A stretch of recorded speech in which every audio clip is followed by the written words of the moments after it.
So over the last 100 years, a lot of things have changed, right?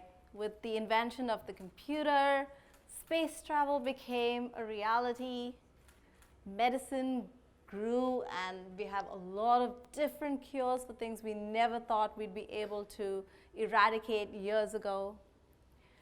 We have the entertainment industry has grown leaps and bounds, right? And the world has become a bigger place, a wider place, a place that we can connect with each other. 15 years ago, 20 years ago, you had these clunky phones with just barely some internet on the go that was ridiculously slow. And then this was invented.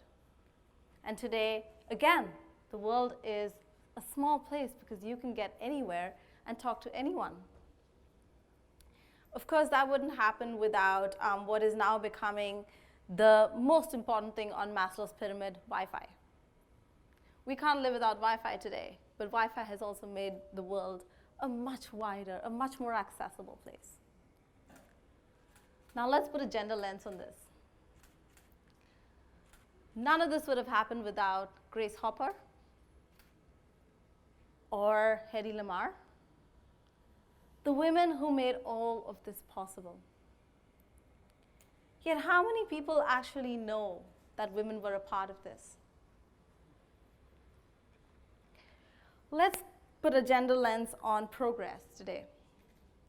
Women do 2/3 of the world's work, and yet they earn 10% of the world's income and own 1% of production means.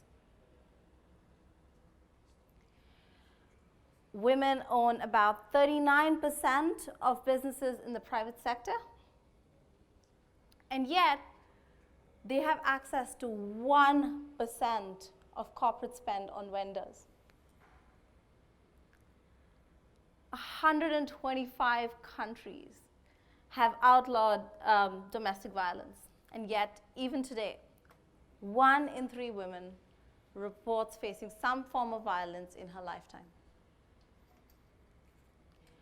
Women invest 90% of their income in developing their families, in developing their community, as compared to men who invest about 30 to 40%. And still, women are only paid 78% of what men are. How does this make sense? The way we're going today, we might achieve gender economic parity, gender equality in about maybe 17 years. 217. That's not in my lifetime. That's not even in yours. That's not in my daughter's lifetime. The thing is that this has only been going upwards. 2 years ago, it was 118 years. A year ago, it was 180 years. Now it's 217. What are we doing wrong?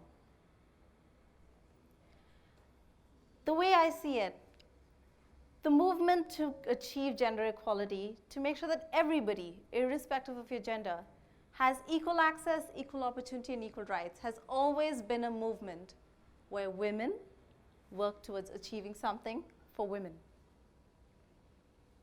Now, what if we made this conversation different? What if we made this a community conversation?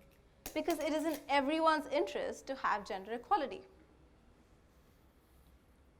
What if this was not a conversation that women needed to have, this was a conversation that women, that men, that children, that everybody had? So there's actual statistics that show that if men get involved in the conversation, if we make this a community issue, we can more than halve this timeline of achieving gender equality. And why is that important? Because the countries that have the highest happiness index have the highest gender equality. The countries with the highest GDP have the most number of women in leadership. The companies with the highest returns on an annual basis have the most number of women in their workforce and in leadership. So there is every reason why we need to achieve gender equality. 10 years from now, every career is going to be in science, technology, engineering, and mathematics. And yet, at its best, we see about 27% of women in this sector. At its worst, out of 10 CVs, 1 or none is a woman. We speak to teachers who tell us, but why should girls be encouraged to go into engineering? Engineers are androgynous. We want our girls to be ladies. The future can only change if we can change perspectives today. And that's why it is important that everyone in the world takes action to change this. It's simple. If we can all go back in time and think about what we've been taught, think about all the stereotypes that you hold, and think about one of them that you can change. And if every person in the world did this, think about how mindset change would become a movement.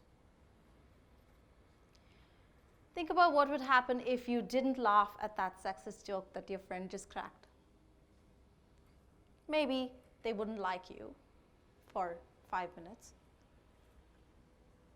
But in taking that stance, you have just changed somebody's perspective on what is acceptable for gender equality. Think about what would happen if you stood up when you saw somebody facing violence. If you didn't step back and hide or save face. You have just saved somebody's life, but more importantly, you have created a culture where violence is not acceptable. This is the world that we all envision, a world that is fair, that is just, and that gives everybody the opportunity to achieve their potential. But the reality is that it doesn't take just 1 or 2 people to do this. It takes every single person in the world. So you can be the change you want to see, and it only takes a minute to step up and be that change maker. Because if you don't do it, nobody else is going to do it for you. Thank you.